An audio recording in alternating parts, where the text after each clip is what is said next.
Today we're heading off to a country that you've probably never associated with any significant amounts of dangerous wildlife, Romania. But the truth is that Romania is one of the few European countries that still have significant populations of predators, namely the gray wolf, lynxes, wildcats, Europe's most venomous viper, and the biggest population of European brown bears outside of Russia. The reason that these animals managed to avoid extinction is purely based on the fact that Romania has an enormous part of the country dedicated to its mountain ranges. As humans spread, the beasts of the earth moved up to higher ground, but with modern times come modern hobbies like hiking for fun. So encounters with dangerous animals in a country that previously had very few cases of animal attacks are now becoming more and more common. The Bucegi Mountains are seeing more and more sightings and close calls every year, so it shouldn't be surprising that 2024 saw no less than half a dozen reports of encounters with bears that occurred during spring and all through summer along the most traveled hiking trails, with the whole of Romania receiving nearly 8,000 calls about aggressive or destructive bears. By July, the summer was entering its last month before giving over to autumn in August. There were more hikers on the trails than usual, everyone rushing to get their hiking boots in nature before the northern European cold made it impossible. Unfortunately, this is also the time that bears, who hibernate during winter, go into overdrive. They're out ravaging every edible plant and root they can get their paws on while it's still growing. And in autumn, they switch over from a nearly completely vegetarian diet to a carnivorous one. July falls right in that transitional phase, not to mention some last-minute mating for the adult bears. As you might imagine, this is the time when the European brown bear is at its most aggressive. But 19-year-old Maria Diana and her boyfriend weren't aware of these factors. But why would they be? The pair were out hiking on popular, well-marked-out trails where no serious encounters had been reported before. Besides, they were together. It's not like anyone was hiking alone, and they weren't doing a very advanced trek either. The hike to Spamosa Waterfall, the hike that most day hikers take, is only a 3-hour walk. Or it would have been if Maria, who had a significant following on social media, hadn't made a few stops to take scenic pictures of the trail, and a fair amount of couples pictures of her and her boyfriend. This caused them to arrive a little later than expected, though still with more than enough time to get back before dark. It was a little before 3 in the afternoon, and as many of you might know, in Northern Europe, in July the sun doesn't set until 9 in the evening. But something else was on its way to the waterfall too, a young female brown bear, hoping to catch a drink of water. Just yards ahead of the fall's turnoff, they walked straight into the animal. The two of them went stock still, not just out of shock, but because they were aware that most bears would prefer to leave the vicinity of humans without being bothered. If they made no sudden movements, the bear was likely to just move along. But that wasn't the case at all. The young female, hormonal and abnormally aggressive due to going into heat later in the season, immediately regarded them as a threat. She sprang to her hind legs, making herself as large as possible, and growled a deep grumble as she took a few steps toward them. Maria desperately fished her cell phone out of her pocket, but that slight movement only served to infuriate the bear even more. The grumble turned into a fully fledged roar, and it threw itself down on all fours, breaking into a sprint the second her feet touched the ground.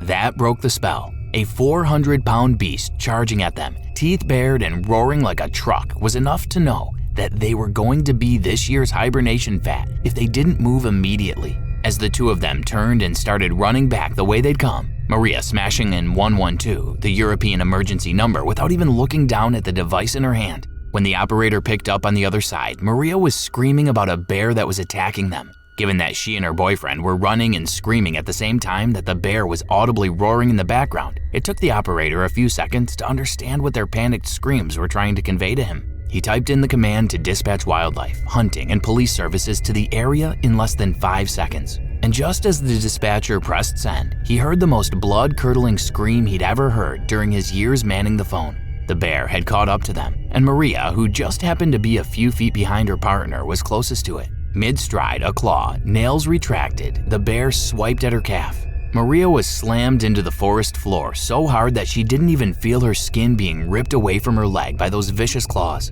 Before she could even get the wind back into her lungs, Maria felt an almighty yank, tearing the shirt straight off her chest as the beast dragged her across the rocky path. Her partner turned back to help her, but the she-bear was already dragging the hysterical teenager away. Maria kicked and screamed and clawed at the ground, ignoring the white-hot pain in her leg.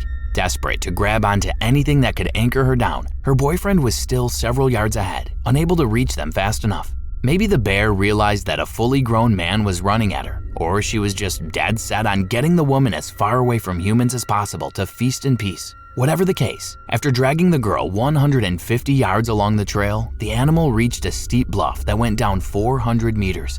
It grabbed Maria around the waist with her front paws, crushing her ribs with such force that several shards of bone embedded into Maria's lungs. Maria was thrown into the air and landed 200 meters down the crag. The moment Maria's head connected with the rock, she was either unconscious or already dead.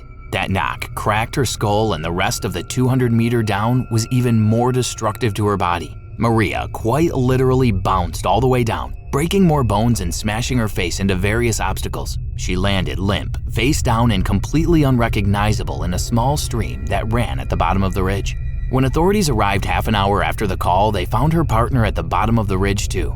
He'd climbed down, and with only rocks and sticks at his disposal, was trying to chase the animal away, but the bear was standing over Maria, unwilling to give up its prize. Rescue workers also tried scaring it off by storming at her as a group, but the bear was completely unhinged. She swiped and lunged at the men when they came close, willing to kill them all if they came too close to Maria's unmoving and bloodied corpse.